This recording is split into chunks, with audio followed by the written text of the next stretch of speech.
नमस्कार दोस्तों, मैं राकेश झा एक बार फिर हाजिर हूँ आपके लिए बाजार पे राय का एक नया एपिसोड लेकर। दोस्तों, आज मैं एक बहुत स्मॉल शॉर्ट वीडियो बनाऊंगा क्योंकि आई एम ट्रैवलिंग और वक्त थोड़ा कम है, तो बहुत शॉर्ट में हम लोग बात करेंगे। सबसे पहले उन एक्टिविटीज़ के बारे में जो ग्लोबल सिनारियो में हुई। पर इसके पहले कि हम लोग आगे बढ़े, एक डिस्क्लेमर, मैं सेबी रजिस्टर्ड एनालिस्ट नहीं हूं और इसलिए यहाँ जो भी मैं इंफॉर्मेशन आपको दे रहा हूं, आपके साथ में इंफॉर्मेशन शेयर कर रहा हूं, वो केवल एक एजुकेशनल पर्पज़ से है। और आप इसका यूज़ करके कोई भी ट्रेड लेने से पहले अपने फिनेंशियल एडवाइज़र से ज़रूर सलाह लें या अपने खुद के डिसीजन के रिस्क पे आप ट्रेड लें। आपको होने वाले किसी भी फ़ायदे या नुकसान के लिए मैं ज़िम्मेदार नहीं हूँ। तो आगे बढ़ते हैं और एक रिक्वेस्ट के साथ में कि आपने अगर अभी तक इस चैनल को सब्सक्राइब नहीं किया है तो सब्सक्राइब कीजिए, शेयर कीजिए, लाइक कीजिए। Thank you. तो आगे बढ़ते हैं और बात करते हैं उन इवेंट्स की जिसका वजह से हम अगले कुछ दिनों में शेयर मार्केट पर होने वाले असर पे देखेंगे। तो पहला जो बात थी वो मेन चीज़ थी वो थी ओपेक की मीटिंग। और इस ओपेक की मीटिंग में यह तय हुआ कि ओपेक के देश अपने प्रोडक्शन को 50% तक बढ़ाएंगे और इसका असर ये होना चाहिए था कि ऑयल के प्राइसेस गिरते, लेकिन इस बजाय इसके कि ऑयल के प्राइस फिर भी बढ़ गए। तो ऐसा क्यों हुआ उसको भी मैं आपको समझाऊंगा। क्योंकि जो मीटिंग से बाहर मतलब जो भी आउटकम था वो ये था कि ये लोग प्रोडक्शन बढ़ाने के लिए राजी हो गए, लेकिन ओपेक के बहुत सारे देश जो हैं वो उनकी क्षमता अभी उतनी प्रोडक्शन बढ़ाने की नहीं है जितना ये लोग चाहते हैं। दूसरा कि क्या रशिया का ऑयल इंपोर्ट अगर पूरी तरह से बंद होता है यूरोपियन कंट्रीज़ और बाकी देशों द्वारा, तो उसकी पूरी भरपाई क्या ओपेक के बाकी देश कर पाएंगे या नहीं कर पाएंगे, इसका अंदाज़ा अभी लगाना मुश्किल है। और ये जो प्रोडक्शन की बढ़ोतरी करनी है वो जुलाई से लागू होनी है, तो इसलिए जून का महीना अभी ऐसे ही चलेगा। और इन सब बातों का जो असर था वो ये था कि अभी प्राइसेस कम होने की बजाय प्राइसेस बढ़ गई है। अभी प्राइसेस बढ़ने का मतलब ये कि ये इंडिया हमारे देश के लिए ये थोड़ा सा निगेटिव असर ये इस बात से भी है कि हमारा काफ़ी सारा इंपोर्ट का जो परसेंटेज है वो ऑयल पे खर्च होता है, तो बड़ा खर्च होने की वजह से ये एक नेगेटिव फैक्टर है हमारे कंट्री के लिए। दूसरी चीज़ अगर हम लोग देखेंगे तो जो आंकड़े आए हैं वो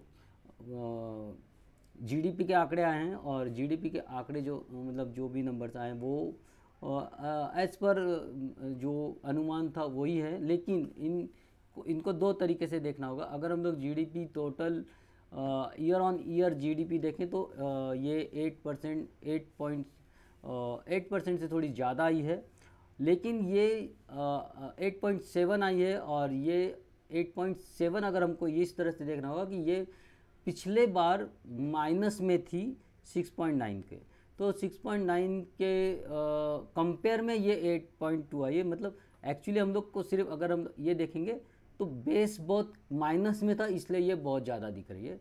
अदरवाइज़ ये अगर हम लोग नॉमिनल जो ग्रोथ को देखेंगे तो ये करीब करीब 2% 3% के आसपास आती है और ईयर ऑन ईयर। और अगर हम लोग क्वार्टर ऑन क्वार्टर देखेंगे तो ये पिछले 4 क्वार्टर में कंटिन्यूस गिरती हुई नज़र आई है। इसका ये केवल हम लोग पिछले फर्स्ट क्वार्टर की जो जीडीपी थी जो 24% बढ़ी हुई थी, उसका टोटल असर हमारे 8% पे दिखाई दे रहा है। तो कुल मिला के स्टोरी ये है कि चीज़ें निगेटिव ज़्यादा हैं अभी भी, और हमारा जो मार्केट है अभी भी मैं इसलिए इस पर बेरिश हूँ।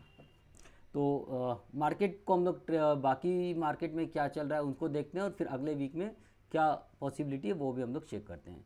तो सबसे पहले डाउ जोन्स को हम लोग देखते हैं। तो डाउ जोन्स ने आप देखेंगे कि मैंने लास्ट वीक में भी जो लेवल्स दिए थे और मैंने कहा था कि यहाँ तक या मैक्सिमम यहाँ तक बढ़ने के चांस है, लेकिन उसने ये पहले वाले लेवल को ही प्रॉपरली ब्रेक नहीं किया और वो उसी लेवल से नीचे वहीं घूमते हुए नीचे ही आ गया।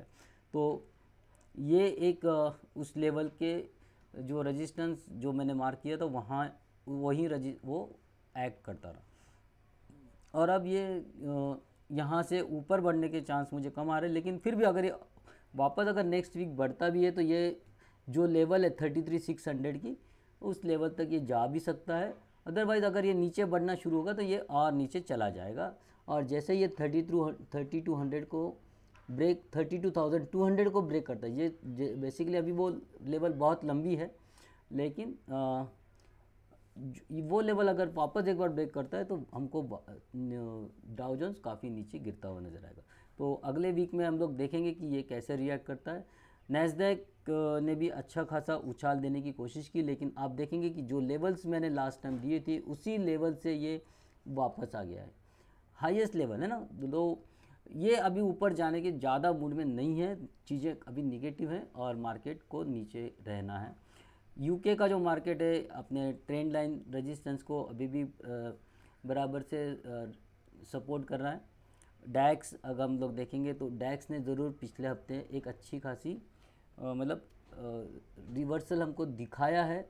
अब ये देखना पड़ेगा कि ये अगर ये 14,600 के ऊपर नेक्स्ट वीक में बढ़ना शुरू करता तो एक अच्छी खासी बढ़त हमको डैक्स में ज़रूर देखने को मिलती है। तो ये एक तरह से हम लोग ये देखेंगे कि अमेरिकन मार्केट्स निगेटिव की तरफ अभी भी डायरेक्शन है उनका, लेकिन जो यूरोपियन का मार्केट है वो थोड़ा थोड़ा सुधरता नज़र आ रहा है। निकाय ने अच्छी एक रिकवरी दी है, और हैंगसेंग और चाइना ये दोनों भी हाँ, मतलब अगर हम लोग देखेंगे तो हैंगसेंग वीकली बेसिस पे छोटे मोटे बढ़त के साथ ही बंद हुआ है, और जो चाइना का मार्केट है इस न्यूज़ के साथ कि वहाँ अभी लॉकडाउन खुल रहा है उसका असर हमको देखने मिल रहा है, और ये इस पूरे वीक में ऊपर की तरफ ही बढ़ता हुआ दिखाना। तो कुल मिला के अगर हम ये देखेंगे तो एशियन मार्केट्स और यूरोपियन मार्केट में एक अच्छी रिकवरी आई है, लेकिन अमेरिकन मार्केट्स अभी भी नीचे हैं, और हमारे मार्केट में क्या होगा हम इसको आगे देखते हैं। यूएसडी मतलब जो डॉलर है, डॉलर की जो लेवल्स अभी मैंने दिए हैं उसके हिसाब से अगर आप देखेंगे तो ये कम्प्लीटली साइडवेज मूवमेंट ही आपको दिखाई देगा। और ये देखिए आवरली चार्ट में अगर देखेंगे तो हम लोग उस मूवमेंट में जो मैंने मार्क किया है आपको देखेंगे उस ही पूरे दो लेवल में ही ये अभी तक ट्रेड कर रहा है। जब तक ये इस ट्रेड के बाहर नहीं टिकता है ये अपनी डायरेक्शन उसी रखे है, और हमको अभी भी अगर नीचे की तरफ आता है तो सेल करना है, ऊपर की तरफ आता है तो बाय करना है। जहाँ तक चांसेस जो है ये ऊपर की तरफ बढ़ने के ये मेरा I am bullish on dollar. तो रुपया यहाँ मुझे कमज़ोर होते हुए नज़र आ रहा है, और क्रूड उसका असर हमको क्रूड में भी दिखेगा। क्रूड की प्राइसेज जो मैंने दी थी, आपने ये देखो मैंने कहा इसके ऊपर बाय करना है, तो मोस्ट ऑफ द टाइम ये उस लाइन के ऊपर ही बना रहा। ओके, तो अब क्या करना है, अभी वाले जो लेवल्स हैं ये सेम लेवल्स रहेंगे, इसके ऊपर हमको बाय रखना है। यहाँ मैं आपको एक नई लेवल दे रहा हूँ, इसके ऊपर हमको बाय में ही रहना है। और सेल जो है हमारा जो पहले के जो लेवल्स हैं इसके नीचे हम लोग जो सेल की लेवल चेंज करेंगे और इसके नीचे सेल करेंगे। अब इसके नीचे आता है तो हम लोग सेल करेंगे और हमारा टारगेट्स होंगे सॉरी, तो इसको हम लोग देखते हैं। तो ये मेरा नीचे की ओर टारगेट होगा। तो अगर प्राइस 8950 के नीचे ट्रेड करना शुरू करती है तो 8435 ये हमारे टारगेट्स होंगे। और अभी जो है अगर वापस कल ऊपर बढ़ना शुरू होता है तो जो मेरा टारगेट पहले वाला है 9711 का वो कायम रहेगा।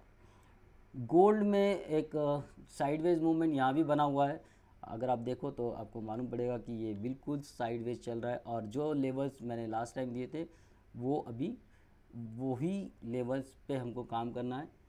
हमको 51250 के ऊपर बाय में रहना है और 5500 के नीचे सेल में रहना है। नीचे के टारगेट रहेंगे 49,600 और ऊपर के टारगेट रहेंगे 51,900 और 52,600। सिल्वर भी साइडवेज मूवमेंट ही है। सिल्वर में अगर कोई ट्रेड करना चाहता है तो ये साइडवेज मूवमेंट से बाहर अगर प्राइस निकलती है तो आपको यहाँ 62,800 या 62,900 के ऊपर बाय करना है। 65,400 के लिए नीचे की ओर टारगेट आपका 61 के नीचे आपको शॉर्ट करना है और 58,100 आपके टारगेट्स होंगे। अब हम लोग देखते हैं निफ्टी। निफ्टी आप जिसमें जनरली ट्रेड करते हो, आप देखेंगे कि ये टारगेट मैंने लास्ट टाइम टारगेट दिया था और यहाँ से मैंने सेल करने का बार बार कहा। देखिए ये लेवल अपने आप में कभी भी टूटी नहीं है, सिर्फ यहाँ एक बार ओपन हुआ, लेकिन इसका ओपन के बाद में सीधा नीचे आ गया। ये स्ट्रॉन्ग रेजिस्टेंस है और इस रेजिस्टेंस के हिसाब से अभी भी नेक्स्ट जो ट्रेड होगा आपको यहाँ क्या करना है। यहाँ अब हम लोग नई लेवल्स जो मैं आपको दूंगा, उसके बाद आपको देखिए इसके नीचे तो आपको शॉर्ट ही करना है। ये जो लेवल है का फ्राइडे का जो क्लोज है उसके नीचे प्राइस जैसे ही आना शुरू करती है तो आपको वहाँ शॉर्ट करना है। आपके लिए फर्स्ट टारगेट होगा 16,437 और सेकंड जो टारगेट होगा आपका वो होगा 16,300 और फिर थर्ड टारगेट होगा आपका 16,200। मुझे नहीं लगता कि अभी इसके नीचे हम लोग इमीडिएट जा रहे हैं। देखते हैं यहाँ हमको क्या मिलता है। ओके, अगर ये ऊपर की ओर बढ़ता है तो हम लोग इसके ऊपर बाय करेंगे। अब ये जो बाय रहेगा ये केवल इस लेवल के ऊपर होगा, तो 16,700 या 800 के ऊपर निकलता है तो ही बाय करेंगे और फिर टारगेट होगा हमारा 16,940। और यहाँ फिर कैसे काम करता है, मुझे नहीं लगता कि इसके ऊपर और जा सकता है ये। और वहाँ से हमको फिर अगर ये ऊपर जाता है तो हमको सेल भी करना है, नीचे आता है तो हमको बाय भी करना है। तो ये जो रेंज है 16,950 और नीचे की ओर 16,200, ये इस वीक के लिए आपकी बड़ी रेंज है। इसी के बीच में ट्रेड करते हुए नज़र आएगा। हो सकता है इन सारे लेवल्स पे आपको छोटे मोटे रिवर्सल आते हुए दिखाई देंगे। बैंक निफ्टी को अगर हम लोग देखेंगे तो बैंक निफ्टी आप देखेंगे कि जो लेवल्स मैंने सपोर्ट के दिए थे उस सपोर्ट के लेवल को पूरे वीक में सिर्फ आखिरी दिन ही वहीं आके मार्केट रुका हुआ है। इसके नीचे कभी भी वो गया नहीं। तो see this is how it's so fantastically work. और ये अगर हम लोग देखते हैं तो बैंक निफ्टी, अब हमको क्या करना है बैंक निफ्टी में, अब इसके नीचे अब हम लोग शॉर्ट करेंगे। जो हमारी कल का लो है उसके नीचे शॉर्ट करेंगे और फिर टारगेट हमारा वही होगा जो हमारा मैंने लास्ट वीक दिया था। तो हम लोग शॉर्ट करेंगे 35,185 के नीचे। ओके, और टारगेट होगा 34,400। इस दो टारगेट के लिए आपको ट्रेड करना है। नीचे की ओर, ऊपर की ओर आप यहीं बाय करेंगे 35,600 के ऊपर बाय करेंगे अगर निकलता है तो। और फिर आपका टारगेट वही होगा जो पिछले बार दिया था। तो फ़िलहाल जो है आपको करना क्या है, सॉरी ये इसको हम लोग हटाते हैं फ़िलहाल के लिए। और ये मेरा सेम, हम लोग इसमें चेंज कुछ नहीं करेंगे। ओके, तो टारगेट होगा 36,700 ऊपर की ओर, नीचे की ओर टारगेट होंगे 34,400। ऊपर के चांसेस मुझे बहुत कम नज़र आ रहे। इनफैक्ट मैं इसको छोटा ही करना चाहूँगा थोड़ा सा, यही मेरे टारगेट होना चाहिए। इससे ज़्यादा टारगेट मुझे फ़िलहाल नज़र नहीं आते। हाँ, मार्केट की कुछ कंडीशन अगर चेंज होती है, मार्केट में कुछ पॉजिटिव न्यूज़ आती है तो डेफिनेटली ये लेवल्स भी हमको टूटते नज़र आएंगे। लेकिन अभी फ़िलहाल अभी मुझे इससे बाहर जाते हुए नहीं दिखता है। अब कुछ 2-3 शेयर्स में जो आपके लिए लेकर आया हूँ उसके बारे में मैं डिस्कस करूँगा। वो है